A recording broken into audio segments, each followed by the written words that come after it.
On the detachment side, okay, I'm going to look at Radha Krishna relationship. It had radical levels of detachment, okay, and these radical levels of what do I mean by saying radical? Okay, see, Krishna was divine who had incarnated with his divinity already manifest. That is what an avatar is.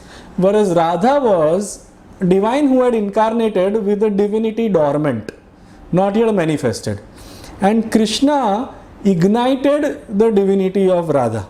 Okay, so the whole purpose of Krishna was to pose challenges and give life lessons which would allow Radha to become like Krishna. And one of the life lessons for Radha was that Krishna had a lot of Radhas in his life. Okay, Radha was not the only Radha in his life. Okay, so and Krishna was, and that is what the Vrindavan is actually all about, you know. And so he had to take Radha. When you look at, when you use these scriptural words, it is called Kashaya in Hinduism or Klesha in Buddhism.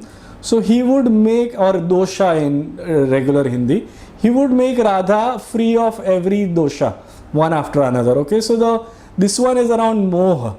So he would make Radha free of attachment.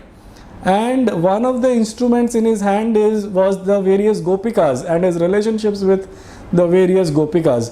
But it eventually ended in radical levels of detachment, that Krishna's relationship with another gopika didn't matter, didn't come in the way of their love, you know, or Radha matured to that level. In fact, that was, besides meditation, the most important message of Osho also was this, you know, that deep levels of detachment and non-possessiveness in the area of love. And so Krishna and Radha occupied this space of radical detachment. Now, but I want to highlight one very important thing, that we are discussing building better relationships today, and we are not discussing building ideal relationships. And let us all be very realistic, and let us say that ideal relationship is possible, but we are nowhere close to it right now. And let us not delude ourselves by trying to become ideal, because otherwise that ideal will just be a concept in our head. We will not be living that way internally, you know. A lot of people, you know, who believe in polyamory, right, giving total levels of freedom to each other, a lot of those couples don't sustain, because as a value set it sounds perhaps the most progressive of values, but at a visceral level it doesn't work. Sooner or later the reality you know is basically going to catch up, because at a visceral level, you know, at a deeper level, you're not living and vibrating there, you know. So while we discuss the Radha Krishna example, but at the same time it's very important where do we stand and what is practical. You agree with this? If you agree, then I would like to see it. Yes, yeah, the thumbs up or the yes or whatever is good enough. Okay, so we are not going to discuss radical detachment, and I am not going to expect you to practice radical detachment, you know, but we can definitely go a few notches higher and we can become healthily detached. Okay, so healthy detachment, radical detachment for Radha Krishna, our stepping stone is healthy detachment. Okay, now what does healthy detachment mean? I'll define attachment in a very, very simple way to make it practical.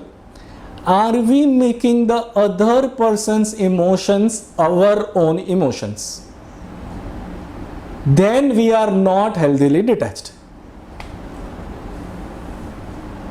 I am going to repeat. Are we making the other person's emotions our own emotions, then we are not healthily detached.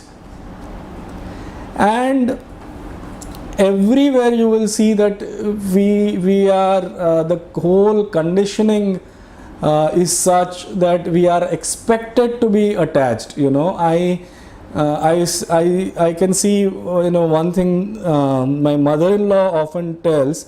She is surprised when I and Komal would go out for a walk without our daughter. She's like, this is not done. I mean, how can you go out? This is just not done. I mean, how can this be a good thing? To bhul jao. This is not done. That is the extent to which we are all conditioned that we should all, so that's what I was telling. We have all become like that Play-Doh, a gooey kind of an intermesh. There is no detachment at all. So as long as you are borrowing other person's emotions, you are not yet healthily detached. Regardless of who the person is. Yes, Nilesh, you could ask this during the question and answer time. Regardless of who the other person is, you have no moral obligation to suffer with your near and dear one. I repeat, you have no moral obligation to suffer with your near and dear one. Even if the near and dear one is, let me exaggerate and say that he is on the bed of a hospital, you have no moral obligation to suffer. If you are experiencing any level of moral obligation to suffer, and if suffering looks like a sign of loyalty, then you really have to question. Suffering with your beloved is not loyalty.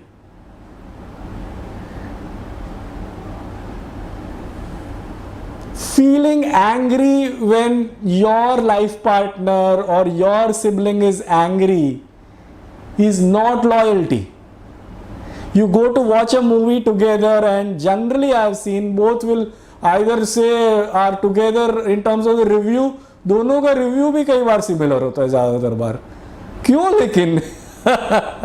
You don't have a moral obligation to occupy the same boat, So this is what makes it very, actually I can go on and keep expanding upon this. But let me tell you, if your near and dear one is in anger, fear or grief, automatic experience of anger, fear and grief is the biggest mistake for yourself, for the other person and for the entire family.